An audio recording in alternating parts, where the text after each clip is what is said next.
Marcos capítulo 1, versículo 17, diz assim a palavra de Deus: E Jesus lhe disse: Vinde após mim, e eu farei que sejais pescadores de homens. Todos juntos no 3. 1, 2, 3. Então Jesus, dá o máximo que vocês podem ir, em nome de Jesus. Não tem café lá fora para quem quiser se comparecer aí. Mas eu quero bem alto no 3. 1, 2, 3. Então Jesus lhes disse: Siga-me, e eu os farei pescadores de homens. Repita após mim: Eu farei. Eu farei. Sejais pescadores de homens. Pescadores de Vira homens. para alguém que está do seu lado e diga: Ele fará. Ele fará. Então seja Não seja pescadores de homens. pescadores de homens. Fala mais uma vez: É Ele quem vai fazer. É Ele que vai fazer. Que você seja verdadeiramente pescador de homens. Amém? Você pode se assentar aplaudindo a Jesus. Glória a Deus. Meus amados, eu estava ali no dia de ontem remoendo no meu coração, porque eu sofro, gente. Antes de preparar um sermão, a gente ora, pede uma direção para o Espírito Santo, e a gente se preocupa: meu Deus, mas que mensagem, né? Que o Senhor quer que a gente leve ali para ministrar na comunidade Cristãs Oi. Então o Senhor, Ele sempre nos surpreende. Eu falo para vocês que cada domingo aqui, Deus tem nos exortado, Deus tem nos instruído, Deus tem nos motivado, gente, a irmos mais além daquilo que nós pensamos e almejamos. Então você vai ser boca profética para alguém que está do seu lado e fala assim: não se acomoda, não se conforme. Deus tem muito mais, mas muito mais do que você pensou, mais do que você imaginou, para fazer através da sua vida.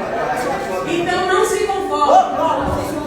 Mas é profético que fala: não se conforme em desejar o banco da igreja. É profético isso, eu disse para você que era profético. Então o Senhor colocou essa palavra aqui no meu coração, não deu nem tempo de colocar no fundo aí de mensagem, mas o tema de hoje é a resposta de Jesus à busca por propósito. Até enrolei a língua, estou falando meio estranho, né? É a busca, a resposta de Jesus quando nós estamos buscando o nosso propósito. Sabe aquelas pessoas que perguntam: quem sou eu? Já viram gente assim? Por que eu estou aqui? Para onde eu vou? Né? A sociedade ainda ela faz essa pergunta, né? Para onde eu vim? Para onde eu vou? O que eu estou fazendo aqui? Né? O que será que Deus quer da minha vida? E nós, enquanto crentes, nós também entramos nessa trilha de perguntas que muitas vezes o ser humano, a sociedade não tem resposta. Mas o mais lindo de tudo, gente, é que a Bíblia ela é um livro sobrenatural. Ela é um livro completo, porque ela tem resposta para todas as indagações humanas. A Bíblia ela tem as respostas mais inusitadas que o ser humano já pensou em que ela teria. Embora a ciência hoje, né, está muito avançada. Ontem mesmo eu estava vendo uma notícia, estava até ouvindo juntamente ali com o Leonardo, que a inteligência artificial, gente, invadiu o mundo. E a tendência não é melhorar, é piorar. Mas é claro, se a gente souber usar de modo positivo e de modo benéfico, será uma bênção para todos nós. Mas a inteligência artificial, ela veio para dar respostas rasas, sim ou não? Por mais que exista hoje respostas práticas, objetivas, diretas, numa linguagem simples, quando você consulta lá a inteligência artificial sobre qualquer assunto, ela vai trazer para você uma gama de respostas. Respostas essas que a gente acaba ficando até em dúvida: será que realmente está correta tanta informação numa linguagem simples? Então hoje tem essas possibilidades, né? Da gente saber tudo que a gente quer sobre qualquer tipo de assunto. Então isso é muito bom, isso é muito benéfico. Mas existem respostas inusitadas que o ser humano, depois da queda, ainda tem dentro da sua alma, que ainda existe por conta desse vazio, do tamanho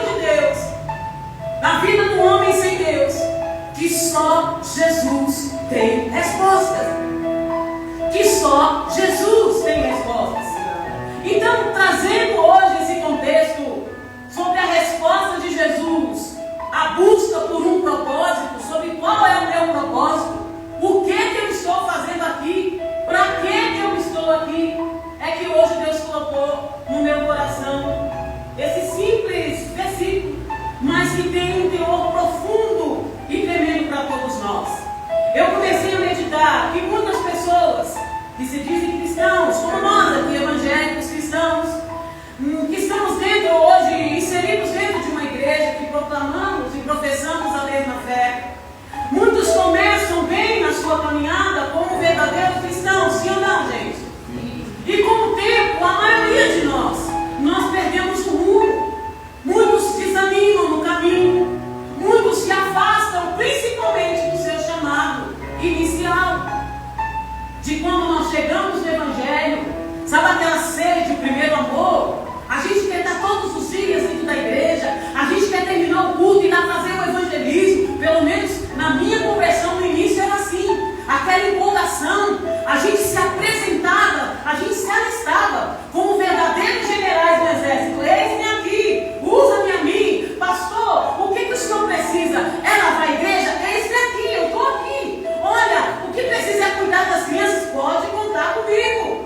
No começo da caminhada, a gente está muito empolgado, porque a gente está tão apaixonado por Jesus. A gente está tão, assim, amante dele, apaixonado por ele, que a gente não encontra dificuldade em nada, sim ou não, gente?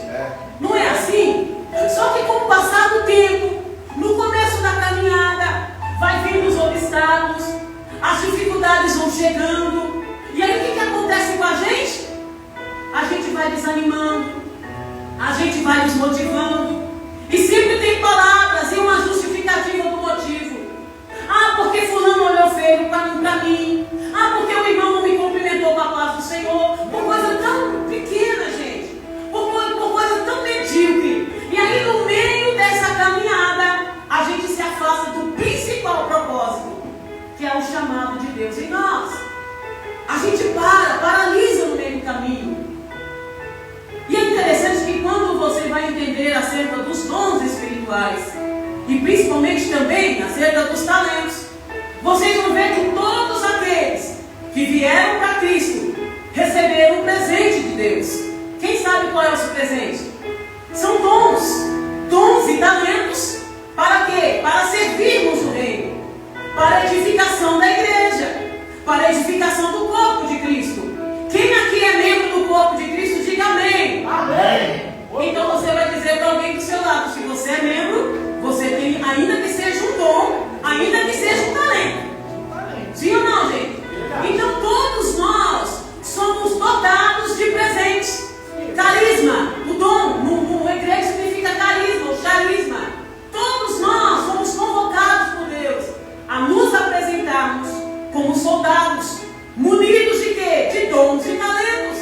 Deus nos chamou para grandes propósitos. Acontece que às vezes a gente olha para a gente mesmo, o tempo vai passando, né, Chile? E a gente se pergunta, será que eu tenho realmente um dom? Tem gente que coloca em pauta, em dúvida. Será que realmente eu tenho um talento? Porque eu não sirvo para nada, porque eu não sou ninguém. Não é assim? Mas espera aí, a gente está vendo Jesus aqui. Jesus, quando ele convoca os seus discípulos, né? Vinde após mim. Jesus dizendo para os seus discípulos, vinde, vem, me segue. E eu vou fazer o que de vocês? Pescadores de homens. Então Jesus aqui já convoca os seus discípulos. E está alistando os seus discípulos, dizendo que ele os faria pescadores de homens. Não é que os seus discípulos seriam por si mesmos, por vontade própria. Mas Jesus já está dizendo qual era o propósito. Eu vos farei. Eu farei que sejais pescadores de homens. Então Jesus foi claro, sim ou não? Na convocação, no chamado. E é interessante, gente, que nem sempre acontece com a gente essa questão de se alistar prontamente quando Jesus chama. A gente fica remoendo coisas do passado. A gente fica cheio de picuinhas, de mimimi. Ah, eu não vou porque a fulana que está naquela área e o ciclano, eu não vou para a cara dele. A gente coloca tanto embaraço, tanto empecilho diante de uma vocação para um grande propósito de Deus em nós, que a gente acha. Gente, a gente faz uma tempestade no copo d'água. Essa é a palavra. E aí tem um grande chamado de Deus em nós, para se cumprir a através de nós. E por conta das questões da vida, a gente fica ali no anonimato, sentadinhos no banco, como se fosse um coitadinho, uma céu a vida, sabe a hiena? Já viu a hiena, aquele crente hiena? Que está sempre de cabeça baixa, como se não fosse ninguém, como se dentro dele não tivesse o poder, a autoridade da parte de Deus, sempre olhando igual galinha, brincando pro chão, no mesmo lugar. E ele não consegue ver que sobre ele tem dons, tem talentos, tem uma vocação, tem um chamado da parte de Deus para servir em tudo aquilo que Deus já desenhou para a vida dele ou para a vida dela. E a gente fica se fazendo de difícil. Deus chamou, olha, vinde após mim e eu farei. Peraí, então não sou eu? Não é a pastora Kelly que vai fazer? Ah, mas não é o pastor Léo que vai ser, que vai fazer? Eu farei. Jesus dizia, eu farei que sejais. Gente, isso é lindo demais. É por isso que quando as pessoas às vezes olham para o pastor, para a pastora, mas vocês são ousados, né? Vocês têm coragem de ir fazer, abrir igreja e vão e estão indo escalando, porque é Deus que disse que faria. Não é de nós, isso não vem de nós, mas é dom de Deus. É poder de Deus para o aperfeiçoamento de nós, para irmos e pregar o Evangelho, assim como Jesus nos vocacionou para fazer. E é interessante que no tempo de Jesus, os judeus eles estavam vivendo uma crise espiritual e política. E Jesus chama os discípulos justamente nesse período. É interessante, né? Não é interessante? Quando eu começo a olhar a Bíblia, eu falo, só Jesus vai fazer um negócio desse. Jesus, conforme Gálatas, diz que quando chegou a plenitude do tempo, ele veio no tempo de quê? Da lei, e veio como homem, ou seja, nasceu de mulher. O que quer dizer? O Império Romano predominava, sim ou não? Quem dominava o mundo era Roma. O mundo estava pronto para quê? Para receber o Salvador. Jesus chegou exatamente nessa crise entre os judeus e Roma. Porque os judeus eles estavam esperando o quê? O Messias que o libertasse eles de quê, gente? Da opressão da Roma. Eles estavam esperando o Messias como um imperador que viria para destronar os imperadores, arrebentar com tudo e assumir como um libertador humano. Eles estavam esperando esse tipo de rei. Aí de repente chega o Messias. Entrou como, gente? Em Jerusalém, sentado aonde? No jumentinho. Olha só o rei. O rei, o Messias, ele entra, a entrada triunfal de Jesus foi sentado no jumento. Olha só, era uma limusine na época, né? Jesus chegou sentado no jumento para desconstruir todos os paradigmas humanos da época, de que o contexto, a cultura do reino é invertido dos valores deste mundo. E eu sempre vou pregar sobre isso aqui. Os valores do reino de Deus não são os mesmos dos valores humanos. O problema é que nós queremos até servir o reino, mas nós queremos servir com os valores que não encaixam com os valores cultural do reino. Nós queremos servir com os valores humanos. Nós queremos servir de acordo com a ótica da sociedade. Nós queremos dar um jeitinho aqui, a gente quer dar uma apertadinha ali, a gente quer facilitar um pouquinho ali. Aí vem Jesus e fala, não, o meu reino é diferente. Porque Jesus ele não veio, gente, para liderar uma revolta política. Jesus ele veio para transformar vidas, chamando os seus seguidores para um propósito maior. Então quando Jesus ele começa a pregar a vida do reino, a cultura do reino, ele já começa pregando sobre arrependimento. Olha só, ele já não começa, ele começa não facilitando a vida do povo. Jesus então, ele explica para os seus discípulos, olha, vinde após mim, olha, vem e me segue. Mas vocês me seguem para que vocês sejam o quê? Pescadores de homens. Vocês é que vão levar as pessoas à cultura do reino. São vocês, discípulos, que vão conduzir as pessoas a mudar a mentalidade de uma sociedade hipócrita para uma mentalidade de transformação, de renovação de mente. E sabe que ainda hoje eu vejo que muitos de nós aceitamos o chamado de Cristo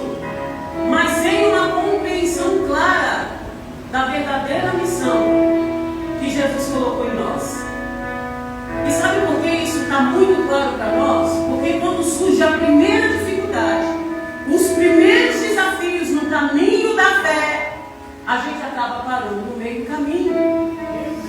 E por que nessa introdução eu estou trazendo tudo isso aqui para vocês? Porque se você não tem clareza do seu propósito em Deus, em nome de Jesus, abra sua mente hoje. Entenda de uma vez por toda que Deus te chamou para você cumprir um legado, deixar um legado, cumprir um grande propósito. Você precisa ter clareza qual é a missão de Deus para você. Qual é o propósito de Deus para você? Imagine um corredor, gente, que começa uma maratona com aquele entusiasmo, todo vapor. Imagina. Como fala o nome de um corredor famoso aí?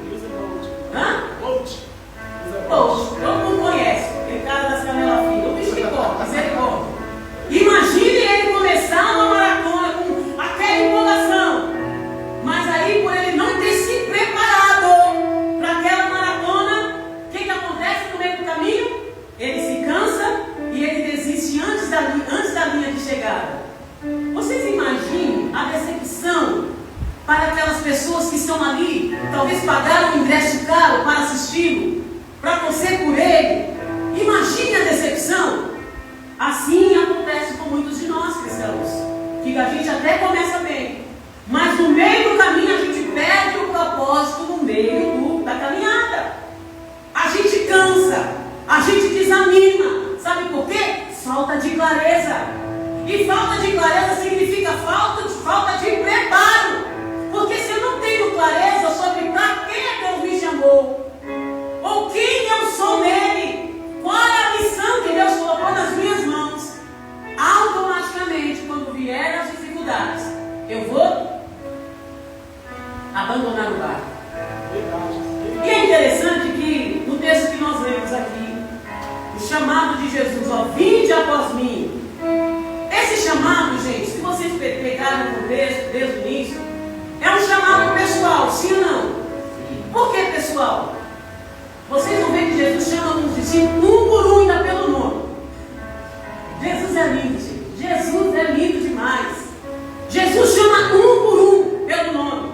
E no tempo de Jesus, os mestres aqui religiosos, eles escolhiam os seus discípulos entre os mais estudiosos, sim ou não? Na época de Jesus, dentro de uma cultura, os mestres que treinavam e desenvolviam as crianças a partir dos 7 anos de idade, conforme os meninos iam crescendo, para que eles se tornassem mestres que os substituíssem futuramente, eles pegavam aqueles mais habilidosos, os mais estudiosos, os mais dedicados e falavam: agora você vai me substituir, porque você entendeu a missão, você entendeu o propósito que você vai propagar, você vai continuar fazendo e ensinando outras crianças e outras pessoas.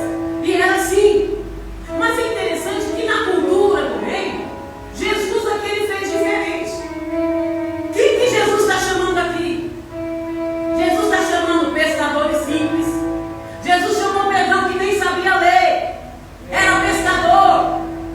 E Jesus está chamando esse povo aqui, não é pelo mérito, por habilidades, porque eles eram os caras, mas Jesus está chamando pela graça, não pelo mérito. Eu farei de vocês pescadores de homens. É Jesus que está dizendo para os seus discípulos: sou eu que farei de vocês. Ou seja, isso é graça, é favor imerecido, isso é presente, isso é misericórdia. Será que você pode aplaudir a Jesus por isso? Aplauda mais forte. Pega um exemplo de Moisés. Moisés, gente, quando recebeu o chamado, foi um chamado específico para Moisés, sim ou não? Um chamado pessoal. Onde é que Moisés estava quando Deus chamou Moisés? Moisés estava lá na sarça ardente. Era um menino inseguro, cheio de medo, cheio de complexo de inferioridade. Ah, mas eu não sei falar. Imagina Deus: Moisés, aparece lá na sarça ardente, né? Não sei se vocês já viram assistiram a Bíblia narrada pelo Cid Moreira. Gente, eu acho interessantinho, tem as vozes, né, amor? Moisés, se levanta que eu quero falar com você, Moisés. Imagina Moisés ouvindo, gente, a voz de Deus no meio de uma sarça, a sarça pegando fogo, e Moisés ouvindo a voz de Deus. cheio de insegurança, de repente, Deus aparece para ele, para aquele que ninguém dava nada, que ele dizia: eu não sei falar, eu sou pesado de língua. Alguns dizem que ele era gago, não sei ao certo se ele era gago, mas era o Moisés, que tinha sido criado lá no Egito, cheio de culpa, mas agora ele estava lá, na sarça ardente, aquele menino gago, inseguro, com medo, e Deus chama Moisés, e apesar da insegurança de Moisés, do medo de Moisés, Deus o capacitou para quê, gente? Para ser um dos grandes libertadores, libertador do povo de Israel. Deus quem capacitou Moisés para libertar o povo de Israel do Egito. Mas sabe por quê? Lá em João 15:16, põe aí, João 15, o que Jesus está dizendo para os seus discípulos? Não foste vós quem me escolheste a mim, mas eu vos escolhi a vós. Para quê, gente? Para serem pescadores de homens. Não foi a gente que elegeu Deus, mas foi Deus que nos elegeu. Foi Ele quem nos escolheu. Foi Ele quem nos escolheu. Nos encheu de habilidades e talentos para sermos úteis no reino dos céus. Para sermos úteis. Então Jesus, Ele não chamou multidões. Ele chamou você pelo seu nome. Jesus te chamou, Everton, para um grande propósito, para uma grande missão aqui nessa terra. Jesus te chamou, Thaís, em meio à multidão, quem sabe lá no anonimato, para cumprir um grande propósito. Deus te chamou, Adelson, para uma grande missão, independente das suas condições. Deus te chamou para fazer além do que você imagina. Deus te chamou, Chile, para cumprir uma grande obra, uma grande missão ainda nessa terra. Deus te chamou, pastor Leonardo, Cidinha. Deus te chamou, Jennifer. Deus te chamou. Deus te chamou, Mateus. Ele me chamou para cumprir um grande propósito através dele e por ele. Será que você pode aplaudir? Aleluia! Aleluia! Então não desista, não pare na sua caminhada, não se conforme em esquentar banco, seja útil no reino diante daquilo que Deus te chamou para ser e fazer. Não pare no caminho. Jesus, Ele não convocou uma grande multidão, Ele sabia o nome de cada discípulo pelo nome. Ele sabia quem era aquele desde antes de eu ser gerada no ventre da minha mãe.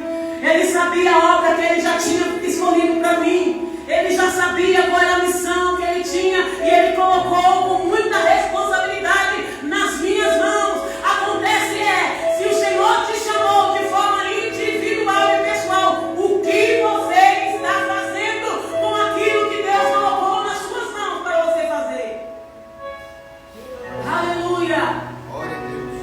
Segunda coisa que eu aprendo, o chamado, ele nos transforma de dentro para fora. Sim ou não, gente? Jesus disse: vinde após mim. E também diz: eu vos farei. Ele não nos chama para nós ficarmos iguais como era antes. Eu vos farei. Ele nos chama todos os dias para que sejamos moldados e capacitados para esse grande propósito. Diga para alguém que está do seu lado: o Senhor te chamou para você ser diferente. Não queira ficar igual. A proposta do reino não é essa. Seja moldada pela palavra. Seja capacitado pela palavra. Assuma o seu lugar no reino. Diz o Senhor para nós aqui esta manhã. Não se conforme em ser do mesmo jeito, em ficar igual de sempre. Ele nos chamou para nos lembrar. Isso significa, gente, que nós precisamos então, depois de ter clareza de qual é a missão de Deus para nós, a gente precisa ser moldado todos os dias pela palavra. A Bíblia diz que Deus precisa que nós sejamos todos os dias limpos pela palavra, até que ficamos brancos como a neve, que os nossos pecados fiquem para trás. Nós precisamos desejar nutrir mais a vida de Deus, abandonar o velho homem. Eu preguei sobre isso semana passada. deixar a vida antiga e praticar uma vida de reino. A cultura do reino não encaixa com o padrão antigo de vida que nós tínhamos antes. Ou nós somos de Cristo ou nós não somos, gente. Não existe outra alternativa. Ou somos de Deus ou somos do diabo. Ele tem ciúme de nós. Ele é ciumento. Por isso que as nossas vidas precisam ser moldadas todos os dias, através da palavra. É interessante que Gideão, ele se via como o menor da sua tribo, sim ou não? Gideão, gente, também era outro cheio de complexo. E eu sabe o que eu fico feliz? Porque a Bíblia traz os personagens mostrando nós hoje. A gente é assim. Deus chamou Gideão para enfrentar os seus inimigos e falou: você vai vencer, Gideão. Peraí. Se Deus estava convocando, se Deus convocou Gideão, chamou Gideão, entregou os inimigos na mão de Gideão, qual que era o problema? Por que Gideão deveria ficar com medo? Se não foi Deus que falou, se Deus chama, ele se responsabiliza. E Gideão era visto, né? Ele se via como o menor da tribo. Deus teve que chamar Gideão, moldar Gideão, transformar Gideão, para que ele fosse então um dos grandes libertadores de Israel. Está lá em Juízes capítulo 6, versículo 12 ao 16. E sabe o que é interessante? Lá em Efésios 4, 24, o apóstolo Paulo está dizendo assim, ó: e vos revistais do novo homem. Por que a gente precisa se revestir do novo? Que segundo Deus é criado em verdadeira o quê? Justiça e santidade. Efésios 4, 24. Se vestirem do novo homem, criado para ser o quê? Semelhante a Deus em justiça e santidade. Ou seja, então eu não posso me apresentar para o exército de Cristo com a mesma roupagem, com as mesmas características, com o mesmo caráter do velho. Eu preciso tirar, ou então colocar por cima. Revestir coloque por cima uma veste nova, que reflita o quê? A justiça e a santidade de Deus. Isso é revestir do novo. Eu peguei semana passada que não dá para colocar vinho novo em odres velhos. Na cultura do reino olha, Jesus quer colocar vinho novo, que representa a graça, a palavra. Ele quer colocar a vida do Espírito novo em odres novos, porque não combina vinho novo em odres velhos. Então o chamado de Jesus é para te transformar, para que você seja quem Ele quer que você seja. Ah não, Senhor, eu atendo o seu chamado, mas eu tenho as minhas condições. Mas assim que a gente faz. Eu tenho as minhas condições. Nessa área aqui eu não vou mexer. A gente faz isso, gente. Sim ou não? Será que é só a pastora Kelly?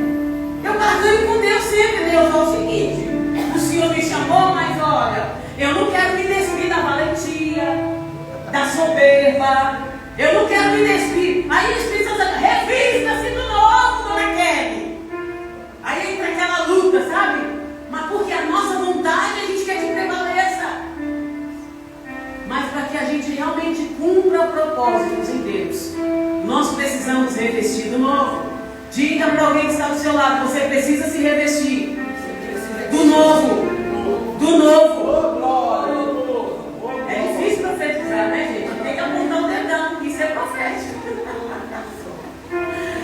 O chamado de Jesus precisa te transformar para que você seja quem Ele quer que você seja.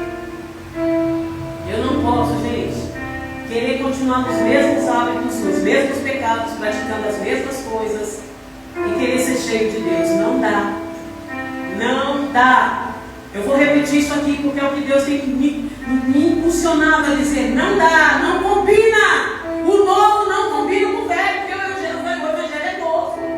Todo dia tem novidade para nós. Todo dia Jesus tem boas novas. Todos os dias Ele nos apresenta uma nova maneira de ser e viver. A gente fica relutando, a gente está perdendo tempo. Só que Deus tem toda a eternidade, nós não.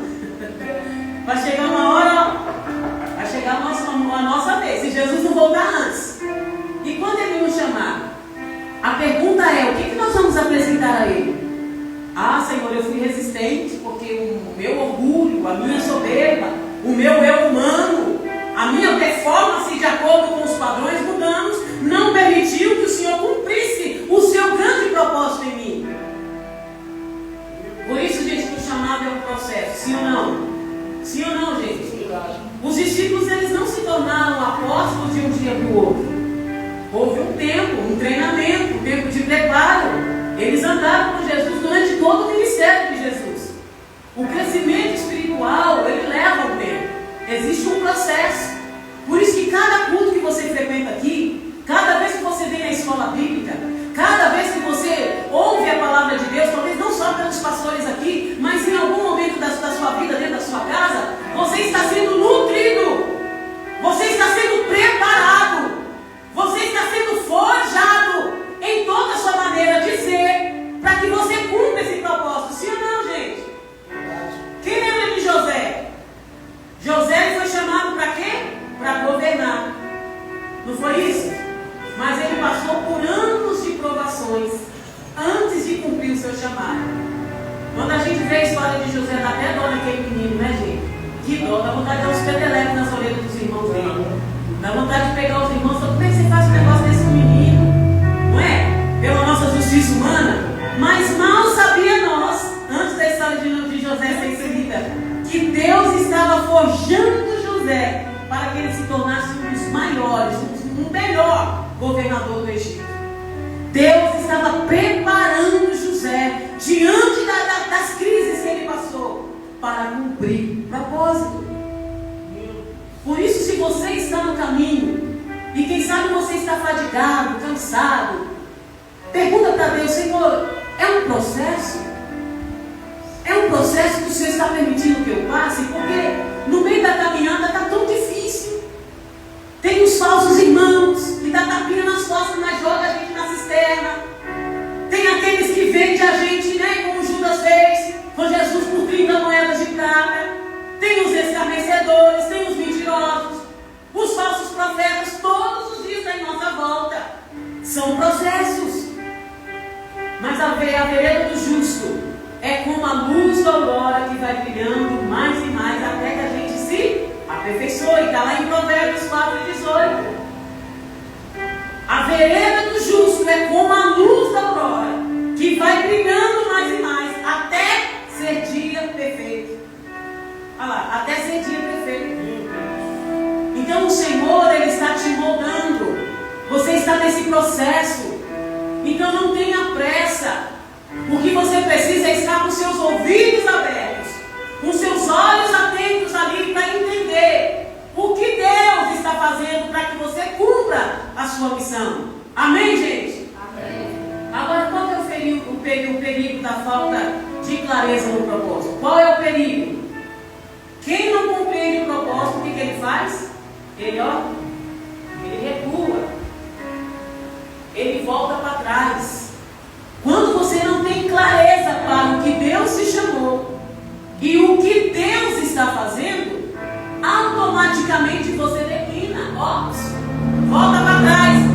Olha que interessante, após a morte de Jesus, ele ressuscita. E o que Jesus faz? Ele ascende ao céu e reaparece para as Marias, para as mulheres, e reaparece para os discípulos. Pedro e os outros, depois que Jesus morre e ressuscita, vai para o Pai, o que os discípulos fizeram? O Pedrão, que era o chefe da gangue, o que eles fizeram? Eles voltaram às suas antigas vidas. Mas espera aí, Jesus não tinha chamado eles? Jesus não tinha dito que faria deles pescadores de homens? Por que eles declinaram? Por que eles voltaram atrás? Porque eles não sabiam como seguir adiante. Eles não tinham clareza do que Jesus o propôs. Jesus diz: venham, vinde a mim e eu farei de vocês pescadores de homens. Eles passaram pelo processo, passaram pelo treinamento, mas quando chegou a hora de atuarem, eles declinaram, gente. Mas o mestre não está aqui, nos deixou. Mas Jesus não falou que ia para o Pai, que ia mandar o Consolador. Olha, vocês não vão ficar sozinhos. Jesus orou pelos seus discípulos. Jesus fez tudo isso. E eles viram, eles estavam com Jesus.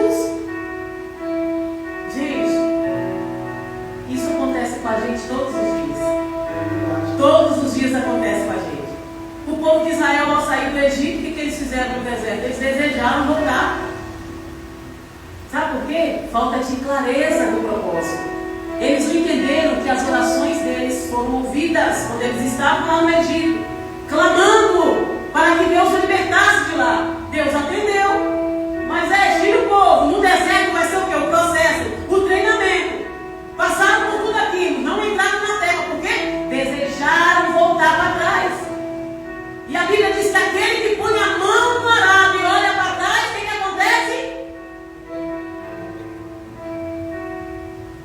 Quando você se compromete diante de uma missão que Deus colocou nas suas mãos, e você olha para trás, gente, a sua vida nunca mais é a mesma. Sabe por quê? Porque quando a gente deixa de cumprir o propósito, a gente fica, sabe o peixe fora d'água? É assim que a gente se sente.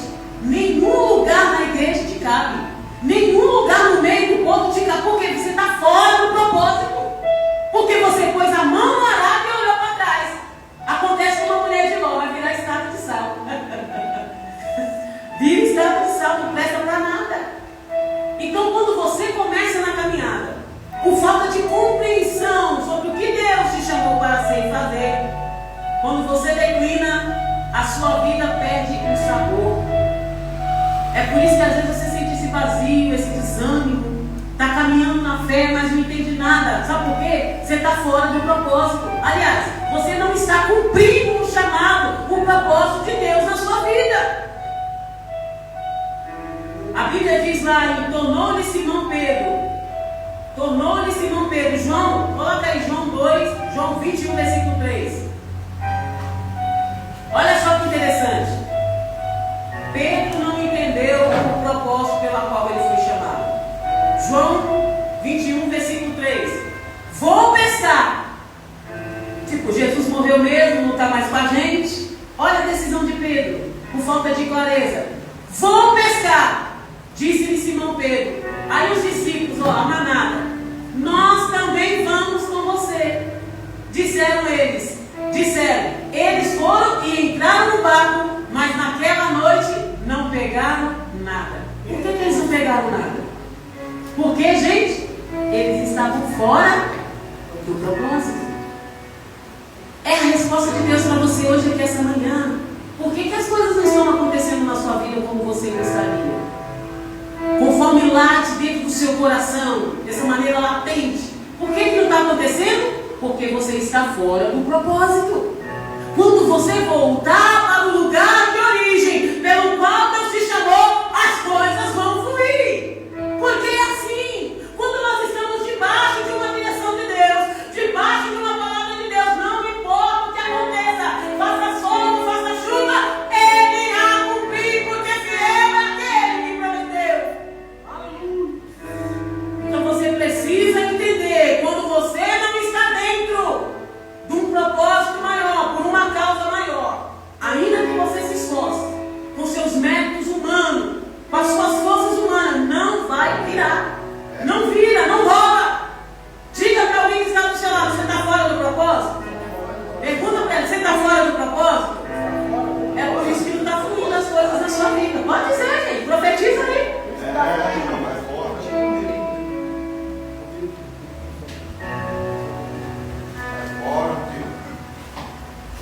Aí o Pedrão, que era o chefe da gangue, eu falo que Pedro é uma bênção, né? Eu tenho um pouquinho de Pedro aqui, gente, eu também tenho. Ele disse, estou indo pescar. Aí os outros, nós também vamos. Nós também vamos. Então, gente, quem perde a visão do propósito, volta a ser o que era antes. Sabe aquelas pessoas que estão sempre atadas em comportamentos repetitivos? Você sabe por que essas pessoas vivem assim? Elas sempre vão buscar relacionamentos tóxicos. Elas sempre vão andar com pessoas que não vão levar a elas a lugar nenhum, ou aos seus objetivos. Sabe por quê? Porque elas estão desalinhadas com o propósito.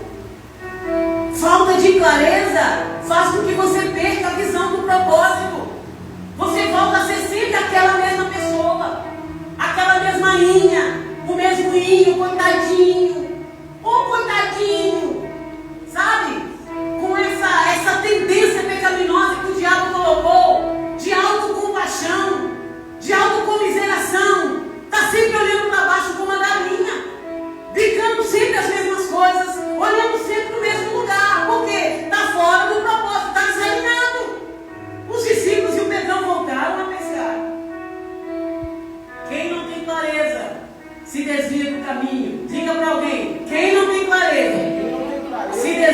caminho. Por isso que eu comecei dizendo que muitos crentes começam bem, mas por falta de foco, eles esfriam espiritualmente. Demas abandonou Paulo, sim ou não, gente? Por amar mais o presente mundo. Está lá em 2 Timóteo 4,10. Por amar mais as coisas dessa vida, abandonou Paulo no meio do caminho, na missão. Mas é interessante que Mateus 24, 23, capítulo 24, 13 diz: mas aquele que perseverar até o fim será salvo. E eu concluo essa palavra dizendo: quem perde a visão, perde o caminho. Talvez a sua vida está estagnada, gente, em todas as áreas, porque não existe, por exemplo, eu vou explicar isso para vocês de uma maneira muito clara. Quando nós falamos de propósito, significa que tudo, em todas as áreas, tem que ter um alinhamento, sim ou não? Espiritualmente, emocionalmente e fisicamente. Se há um desalinhamento no aspecto espiritual, o emocional não vai fluir. Se há um desalinhamento no emocional, o físico também não vai fluir. Deus nos fez espírito, alma e corpo. É por isso que nós precisamos alinhar os nossos propósitos com o propósito de Deus em nós. Porque tudo que nós colocarmos a mão vai bem. Quando existe um alinhamento conectado ao propósito de Deus. Vocês lembram de Salomão? Salomão pede tudo os que queres que eu te darei. Salomão pediu sabedoria. Por que sabedoria? Salomão estava dizendo: eu preciso e desejo estar alinhado com os seus propósitos, Senhor, porque eu sei que tudo que eu fizer vai bem. Olha a sabedoria do homem, e foi dado por Deus. Então você quer saber como vai ser a sua vida amanhã? Pede sabedoria, alinhe os seus projetos aos propósitos de Deus, alinhe os seus sonhos aos propósitos de Deus, e tudo vai bem. Este ano eu conversando com o pastor, né, amor? Eu falei: amor, este ano nós precisamos empreender. Nós precisamos trabalhar aí para ter uma outra fonte de renda, para a gente estar mais livre rumo ao propósito de Deus em nós.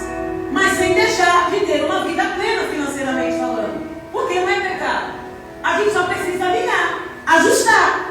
Eu falei: então vamos empreender em algo que eu trabalhe junto com você e você comigo. E vamos avançar rumo ao que Deus tem para nós. Num aspecto espiritual, chamado, ministério e vida no dia a dia. Tem que ter um alinhamento, gente. Porque senão a nossa vida vai andar de mal a pior. A gente vai se frustrar com Deus, mas não é culpa de Deus, Ele já nos chamou. E o que nós precisamos está em nós. Existe uma palavra de Deus: eu farei que vocês sejam pescadores de homens. Quero que vocês se coloquem de pé. O tipo de mensagem aqui é meio agressiva, né? Às vezes eu fico preocupada. O tipo de mensagem aqui é meio de confronto, mas sabe por quê? Porque Jesus ama essa igreja. Jesus ama essa igreja. E por Jesus amar essa igreja e desejar que sejamos uma igreja diferenciada em todas as áreas das nossas vidas, Ele trata com a gente assim, Cidinho, de uma maneira específica, mas cutucando áreas que a gente precisa ser moldado. Se um dia você chegar e aqui a gente não estiver pregando Bíblia, pode fechar essas portas, que os pastores estão doidos. Está todo mundo doido. E eu concluo dizendo que Jesus, Ele nos chama para um propósito eterno. Não tem como, gente, nós alinharmos a nossa vida aqui, pessoal, sem um alinhamento eterno. Quando nós falamos: Pai nosso que estás nos céus, santificado seja o teu nome, venha a nós o teu reino. Nós estamos dizendo: venha a cultura de reino em nós aqui na terra. Significa que a cultura do reino não é só para o porvir, é para hoje. A vida em abundância de Deus em todas as áreas das nossas vidas é para hoje. Mas tem que alinhar o propósito da eternidade com as coisas dessa terra. Com os dons, com os talentos, para que o reino flua, mas também para que as nossas vidas cotidianas fluam. Então o propósito de Deus é esse alinhamento. Quando você entender com clareza qual é a missão de Deus para você, qual é o plano de Deus para você, qual é o propósito de Deus para a sua vida, para que Deus te chamou, e quando você conseguir alinhar tudo isso eu farei. Acontece que como a gente está desalinhado, a gente não recebe. A gente fica batendo, e a gente não entende. Falta de clareza e alinhamento de propósito. Feche os seus olhos. Feche os seus olhos. Eu quero orar pela sua vida essa manhã. Todos fechem os seus olhos, todos de olhos fechados. Quem sabe você entrou aqui pensando o que está faltando para que a sua vida flua, para que áreas da sua vida vá para frente. A resposta de Deus essa manhã já foi latente ao seu coração, se você entendeu. Se você entendeu que Deus te chamou para que você viva em obediência a Ele, debaixo de uma missão, debaixo de uma palavra, debaixo de um propósito, você pode caminhar tranquilamente, você pode avançar tranquilamente rumo aos seus sonhos e projetos. Se eles estiverem alinhados em Deus, a sua vida nunca mais será a mesma. Agora não queira fazer o contrário, não queira tentar encaixar aquilo que você acha que é certo ou errado a um propósito que Deus desenhou para você diferente. Não perca a visão, porque se você perder a visão, você se perde no caminho. Mas sabe o lindo desfecho dessa história no final? Nós vamos ver Jesus aparecendo lá, onde estavam os discípulos tentando pescar, e Jesus gritou de longe: joga à direita. Imagine Jesus, já conhecendo os corações dos seus discípulos. Jesus queria transformar Pedro, desde a convocação dele no capítulo de Marcos até o último capítulo. O desfecho da história é que Jesus queria transformar Pedro em pescador de homens. Foi por isso que Jesus apareceu de novo. Lancem a rede à direita. Eles sabiam tudo de pesca, mas eles tinham perdido a visão. Mas eles entenderam que quem gritava pelos seus nomes era o próprio Jesus, que teve que reaparecer para que o propósito de Deus se cumprisse na vida daqueles discípulos. Quando Pedro entendeu que ele estava fora do plano, fora do propósito, e eles lançaram a rede, eles conseguiram apanhar peixe. E Jesus então confrontou Pedro: Pedro, tu me amas? Pedro, tu me amas? Por 3 vezes Jesus questionou o amor de Pedro. Sabe o que acontece quando nós nos paramos no caminho? Quando nós paramos no caminho por falta de clareza no propósito, a gente se perde. Nós perdemos a autenticidade da fé, a espiritualidade. Pedro, tu me amas? Quando Pedro entendeu que aquele amor que Jesus queria derramar no coração dele era um amor ágape, é o amor de Cristo, um amor incondicional, que nos muda de dentro para fora e nos faz viver tudo aquilo que o Senhor sonhou para nós. Quando Pedro entendeu isso, a sua vida nunca mais foi a mesma. Nunca mais foi a mesma. Pedro se transformou num dos maiores líderes da igreja primitiva, nos 10 segundos capítulos de Atos dos Apóstolos. Pedro cheio de autoridade.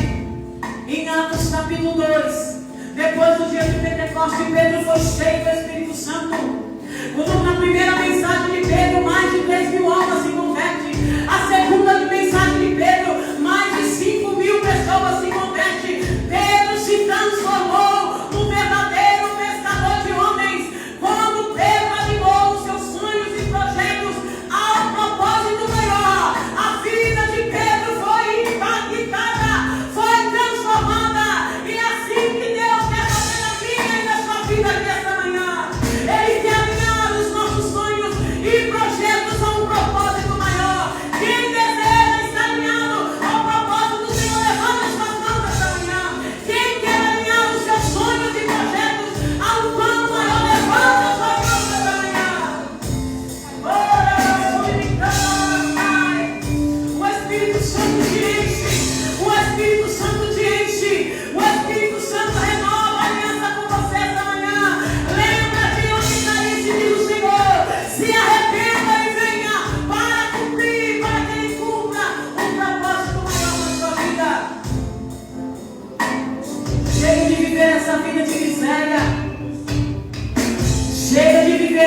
vida de escassez espiritual.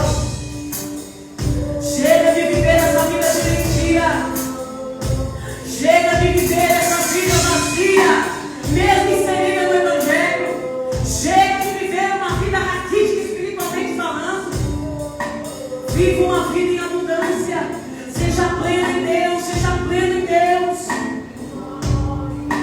Eu quero orar pela sua vida. Talvez você entrou aqui esta manhã e se encontra fora de um propósito, fora desse alinhamento que o Espírito Santo quer que você seja.